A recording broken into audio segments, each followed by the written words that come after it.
Hi, and welcome to our World Recreational Fisheries Conference interview series, recorded live from Bikini Beach Resort in the Eastern Cape. Right now, I'm joined by Professor Andy Danylchuk, a fisheries scientist, educator, and passionate advocate for fish conservation at the University of Massachusetts Amherst. Andy describes himself as being on a personal crusade to ensure that fish are around for future generations to enjoy, whether on the end of a fishing line or a dinner plate or simply to watch and wonder. His work combines fisheries sciences, formal and informal education, and strong collaborative partnerships to drive real-world conservation impact. His research spans both marine and freshwater systems across the globe, and he's an award-winning educator and public spokesperson for fish conservation. Andy, thank you for traveling all the way from the US to join us in Bikini. I said almost in Pumalanga again. I know. It's great to be here. Thanks for also teeing up this interview. So it's great. I've given you an overview of who I think you are. Yeah. Who is Andy? What is your role? Yep. I'm a professor of fish conservation at the University of Massachusetts in Amherst. I teach a couple of courses, a second-year course or sophomore course on fish conservation, very broad brush. I end up with 150 students in that course. It's an awesome entryway to everything related to fish conservation. And then I also teach a course on fish ecology at an upper level. And then I teach a graduate course on recreational fisheries science and conservation, which feeds into the conference and feeds into a lot of the research I've been doing over the last 25 years on recreational fishes. With all that teaching, how do you find the time to actually do the research? Yeah, luckily I have a really great team of graduate students and postdocs. And then also really a lot of the questions that I address with my research come from questions from guides and anglers and fishing lodges and stakeholders. And rather than just addressing their questions, I involve them in the research and really focus on this idea of co-production and getting stakeholders involved in the science, and especially in the science that ultimately leads into the application of that science to improve the recreational fisheries in the long run. So it's a large team effort. And yeah, between the teaching and other things, it's definitely a lot to juggle sometimes, but it's worth it. What questions are currently plaguing you? Questions that are currently plaguing me, there's a lot still that needs to be answered in terms of like sublethal effects. We're still dialing in best practices for catch and release and how to reduce post-release mortality. So the next step of questions is, if the fish doesn't die, how long does it take to recover? And are there other factors we need to consider that ties into the best practices and how we can minimize impacts on growth or reproductive behavior or other things? There have been some great presentations at this conference that started to really focus on selectivity, and you're targeting bold individuals versus timid individuals in the population. That's happening at a sublethal effect. Those fish aren't necessarily dying or being removed, maybe from a post-release mortality standpoint, but there's some selective pressures that happen. And so those are, I think, the next step in terms of some of the things that I think our discipline really needs to focus on.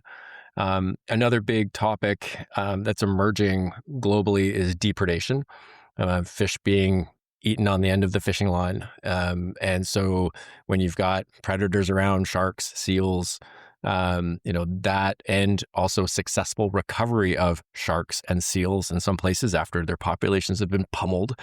We have, we're at the intersection where we've got conservation successes in some areas, and all of a sudden it's creating conflict in other areas if anglers' catch is being eaten off the end of the line.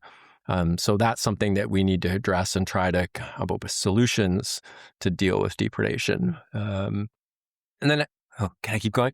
Yeah. And I think, what ultimately needs to happen in our discipline is still the clear communication and the translation of the science to get it into the hands of the anglers, the guides, the resource managers. We are doing a better job. We've been improving, but I think there's still a long way to go in terms of the appreciation of how we take that science-based evidence and apply it.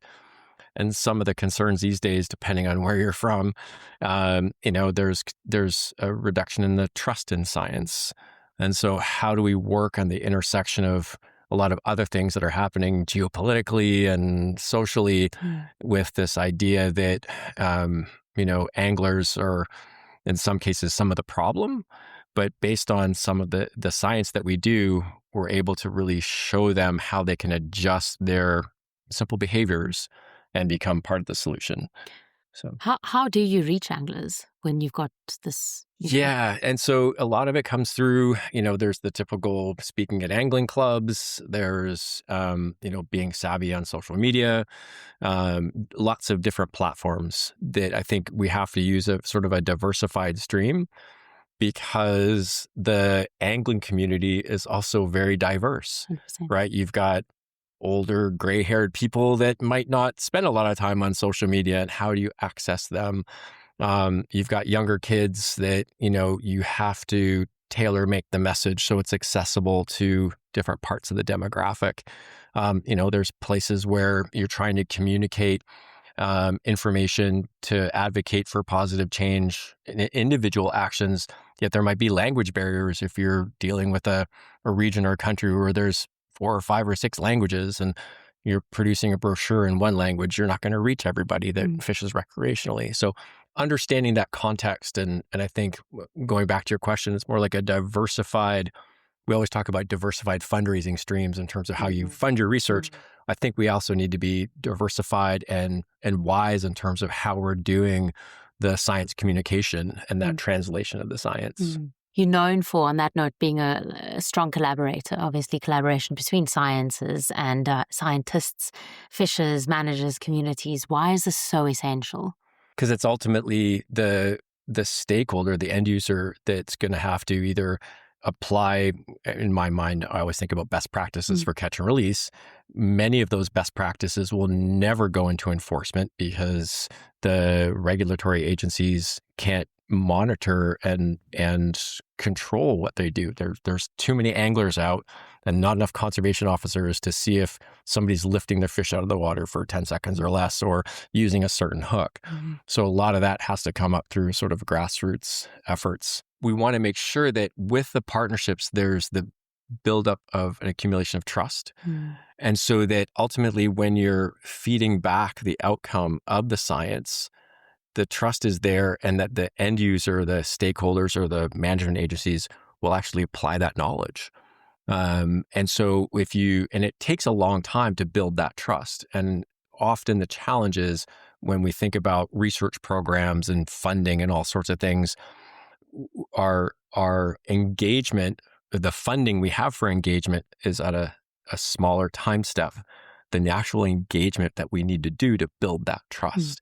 And so I think that the partnerships that we build and the trust that we build is crucial for the application of the science that we do, whether it's for best practices or if there's going to be changes in regulations. Having an informed stakeholder group that understands the rationale behind the potential changes, and that it's not anti-fishing, or we're trying to control individuals because we just want to control them. It's for the sake of the future of the fish stock and their leisure activity. And so I think that's where partnerships and even the co-production, where you get anglers and guides directly involved in the research, and some of the research is based on their questions. That direct applicability is so important because it enhances the trust, it enhances the application of the knowledge, and it just builds that longer term sustainability of the appreciation of the science.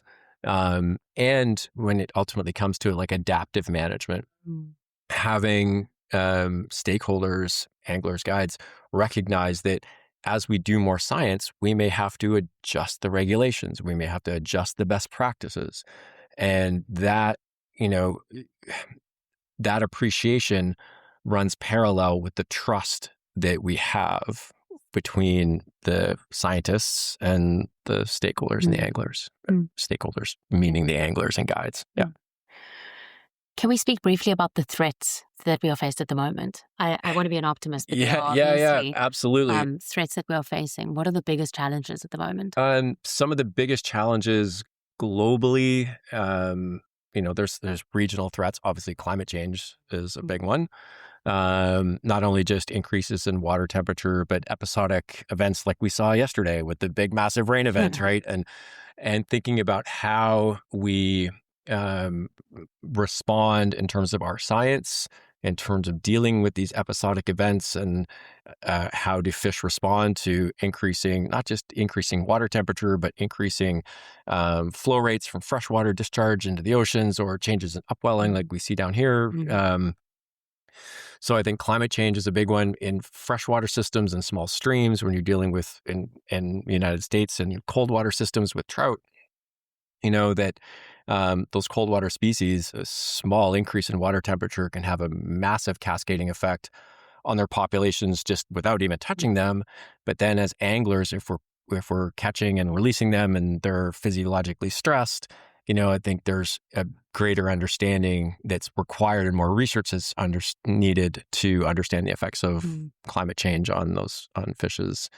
Another one is the implications of harvesting the prey of our sport fish.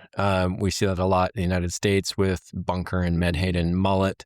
And I think the same thing is happening down here. And sometimes we have to even go beyond the recreational angling community. We had a wonderful chance to go and tour the penguin rescue facility, I forget the name of it, south of Port Elizabeth. Yes. And we're talking about the crash of the penguin population.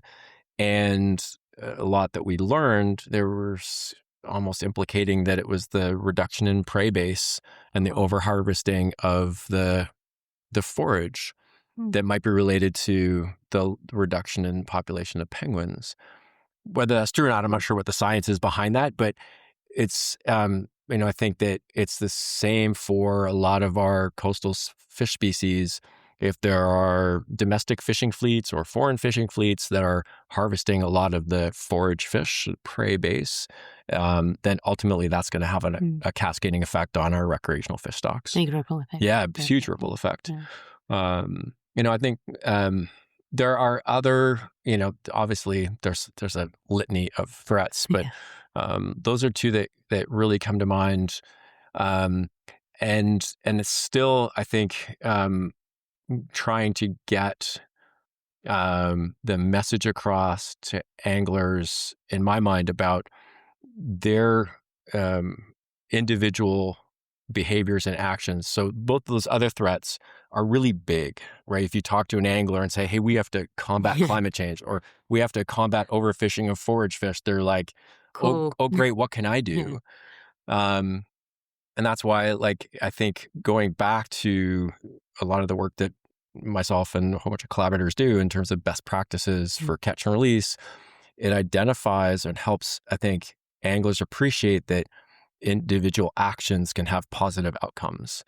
And I think, the way that we communicate the science to translate into best practices for catch and release, we still have to do more of that. And there's a lot more work that I've seen at the conference. This is great in different species. In the past, there was enough science to look at generic best practices for catch and release. And now we're getting into species-specific best practices and even condition-specific best practices. That makes sense when all of a sudden in a region we might have seasons with greater peaks and valleys and temperatures, and so that I think that it's not necessarily a threat. I think it's something where we're filling lots of knowledge gaps based on individual species and how they respond to environmental conditions in conjunction with best practice and handling practices. But I think we need to find a way to reduce the the time step between which we do the studies, publish the studies, and get that information into the hands of anglers. So it's not necessarily a threat, but it's kind of like a limitation stumbling block. Yeah, it's a stumbling block, and something I think we're getting better at, but I think we do need to do more of it. If an everyday angler was to stumble upon this talk, yep. Can we speak about a few of those best practices, just if they had no idea? Yeah, and so I'm the science advisor for Keep Fish Wet, which is it's based out of the U.S., but it's really global. I need a sticker for the back of my laptop. Yeah, please. we'll get you. I've got stickers upstairs. And so I think when we look across all the different catch and release studies, across all the different species, fish don't breathe out of water. Yeah. Some species might be able to breathe out of water because they gulp air and they're evolved to that. But they don't need to. But they don't need to. And although there are some species that do need to, right. which is real, but very rare. Maybe we should not say that. I've worked on some of those. But for every 99.9% of the species out there, they don't breathe out of the water. Their gills are not evolved to extract oxygen from the air. I think the universal message is kind of 10 seconds or less is best. Yes, there's species-specific differences, but you can think about a fish fighting on the end of a fishing line, exercising. What would you do if you're exercising? You're respiring a lot more. And, then we take the fish out of the water, we force them to hold their breath, and that's not good. So minimizing air exposure, 10 seconds or less is best. I think and I'm sort of stealing the thunder from Keep Fish Wet. I mean, I can, because I'm a science advisor, but there's more that you can look at for the website. But also doing the best to minimize handling. Fish are wild animals, right? They don't want to they don't want to be in your hands. Yeah. And there's a series of metrics that we're starting to use to allow anglers to understand whether their fish is ready to go or not. And so minimizing handling is really important. So those are a couple. Yeah, for sure. A few to take away. Absolutely. Why are conferences like the one we're at so important? Yeah. So the World Recreational Fishing Conference is so important because it brings together not only scientists, but managers, and we've got fishing guides here. We've got peak bodies from Australia, which are intermediaries between the government and the angling community. And it's a time for where we can not only talk about the science and share the science, but it's done in such a way where it helps with that science translation, and it helps also outside of the formal presentations and having the discussions, thinking about the questions that you just asked me, like what are the upcoming threats? How do we stay ahead of the things that we see on the horizon that might be influencing the fate of recreational fisheries, whether it's from a policy or management standpoint. It's amazing I've been at a number of these World Recreational Fishing Conferences, and to see the evolution of the people that have been here, and the number of early career scientists and postgraduate students, and the number of countries that are represented. It's a recognition that recreational angling is important. It is a representation. It's a very important industry worldwide. And especially a conference that's specifically focused on recreational fishing allows us to really drill down to a lot of the issues and nuances that are tied to not only the science, but then the application of the science. And, there are other big conferences that happen where there's a section about recreational fishing or recreational fisheries. But often at those big conferences, you're competing with other interests. And the fact that this conference it's dedicated on recreational fishing, it allows us to really advance the discipline. It allows us to really think about how we even mentor the next generation of scientists that are coming up in this discipline. And then it really helps us thinking about the bridges that we need to make to the stakeholder groups and to the managers and the policymakers. Like it's a really interesting conference. It is my favorite. And I think it's something that, I'm also excited that it's here in South Africa and it's on the African continent. We've obviously learned a lot from you this week. What are you taking away from the conference? Yeah, a lot. There's some things that I learn a ton at these conferences. One of the things that I really learned is that we have to recognize that recreational fisheries sometimes compete with subsistence fisheries, and that we need to be respectful of other motivations in terms of why people fish. I think that, from a conflict resolution standpoint, from unifying our agendas related to the health of fish stocks, that even applies within the recreational angling community. Sometimes there's a lot of polarization that happens within the recreational angling community, not even just between the recreational angling community and other sectors. And that polarization sometimes distracts us from the fact that, like, if the fish stocks plummet, we're kind of all screwed. It doesn't matter what side of the argument you're on. And so, I think there are some, I've seen the evolution of a lot of our talks at these conferences really start to address not only just like, how do you keep the recreational anglers happy? It's how do you navigate the complex relationships? Like we always talk about recreational fisheries as complex social-ecological systems. And yes, they are as recreational fisheries, but then they're nested within this broader bubble that we need to take into consideration. And it's not only, and what's nice at this conference is that there's representation from, North America, developed nations, Europe, and then also lower middle income countries, where we're seeing the emergence and sometimes there's pressure put on some of these nations to develop their recreational fisheries.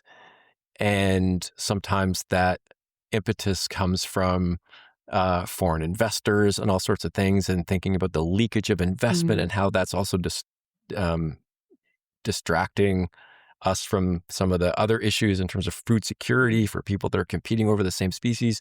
It's so complex. And I think that's where this conference and what I've learned is that we're starting to appreciate and tease apart some of those complexities.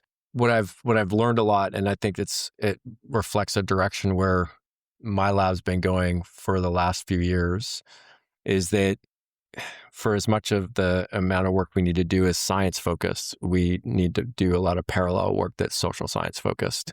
Because it's, ultimately at the end of the day, we manage people, we don't manage fish, right? And so, fish serve people in many, many different ways. And I think we look silly if we just think about us myopically in this world of recreational fisheries. So how do we sort of work harmoniously with these other sectors and these other needs? And there's definitely underlying optimism at the conference. Stephen Cook spoke about it this morning. What gives you optimism in this space? What gives me optimism is that I think that anglers have a strong connection not only to the fish, but also the environment. That I think without anglers, we would lose important stewards for parts of nature that we necessarily sometimes take for granted otherwise.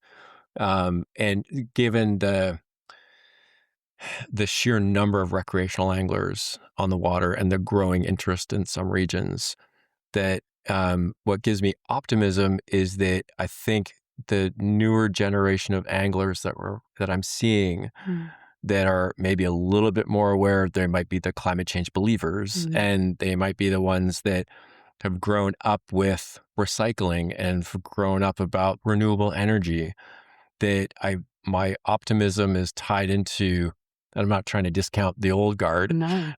but I think that, I hope that we're seeing a change in the perceptions of how the individual angler, plays a role in the future of their fishery.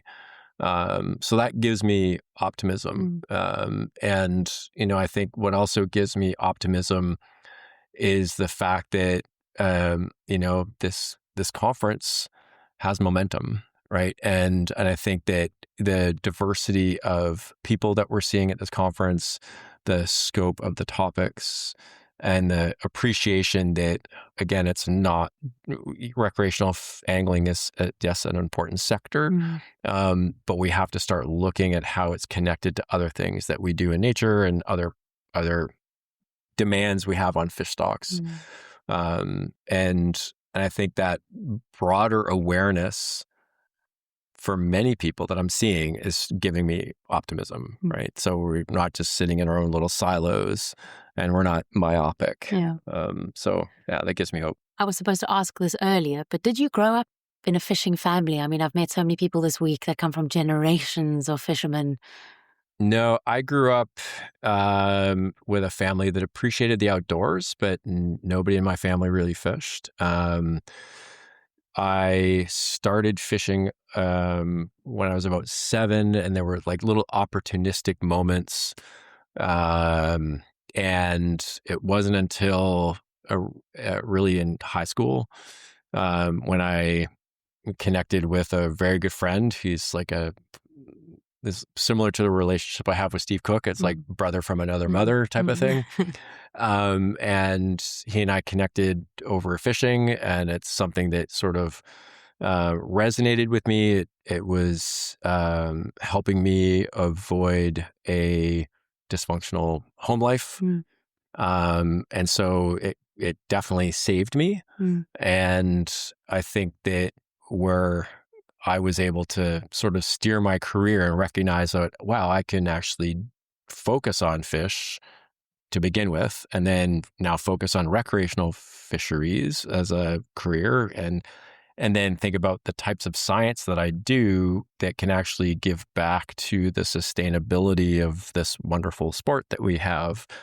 That sort of goes back to your question. I'm like, no, it wasn't a fishing family, but like it became something where fishing was a purpose for sort of my life and my well-being, and it just gave me broader purpose, I guess, in terms of how it steered my career. So, and lastly, what does the ideal day look like for you if you have to go fishing? Yeah, I've been fortunate enough to fish in a lot of places. An ideal day. Who are you taking with? Generally, it's all by yourself. often by myself. Yeah. And often it doesn't really matter if I catch anything or not. It's actually the process, and I find it very meditative. And I just find it as a really important way to connect with nature and to connect with myself. And so, I mean, is that an ideal way? Absolutely. Definitely. Would I want to catch a fish? Absolutely. Do I love catching fish? Absolutely. To me, it's kind of like the icing, the cherry on top, right? And, I can say that because, I've had the opportunity to travel a lot of places around the world and fish for a lot of different species. And I'm grateful for that in so many ways. But often now when I go fishing, if I'm not by myself, I get so much gratitude of actually watching other people go fishing and catch fish. My family, my wife Sasha, who runs Keep Fish Wet, and both of my kids love to go fishing. And half the time, I don't need to have a fishing rod in my hand. Like it's a delight for me to see them fish and appreciate nature. And a lot of times when I've been asked here, like, do you want to go fishing? Absolutely. Do you want to hold the rod? Do you want to go fish? I'm like, I don't care. I'll go fishing with you. Process. Yeah. It's the process. And it's And there's also no favorite fish. I mean, there are a few that are close. GTs are one in the marine system. And if I had to have GTs are one, bonefish are another. But every fish has a different personality and a different, they fill a need differently. GTs, they're aggressive take, right? Like you can't be hungover. I guess you can, but you if you encounter one of them, need to be dialed in, and there's other species where their attitude, their behavior, I guess, serves a different purpose when you're interacting with them. And the same goes for freshwater systems. I'm fortunate to have these really small trout streams like within walking distance from my house, and we have wonderful native brook trout in them. And, they're tiny, they're great, but they satisfy a wonderful sort of connection to that system. I've got an amazing project on golden dorado in Argentina right now, and that species, in terms of their attitude and their beauty and the way they fight, sort of ticks a lot of boxes. But obviously I don't have them close to home, right? Yeah. So again, I so many different, your question was like, what's the ideal day? I know, but I love the sort of direction drifted, we've right? gone Like, in. yeah, it's a lot. There's a lot more that goes into an ideal fishing day than just catching fish for me. So I think finally, I know I said finally previously, but finally It's all again, good. if you could leave anglers with one, but not necessarily a bit of advice, but just one key takeaway from you, what would that be? Show up. If there's something happening to your home waters, there's something happening to the species that you love and that you are passionate about. Anglers, guides that spend a lot of time on the water, you have a voice, and every individual opinion matters.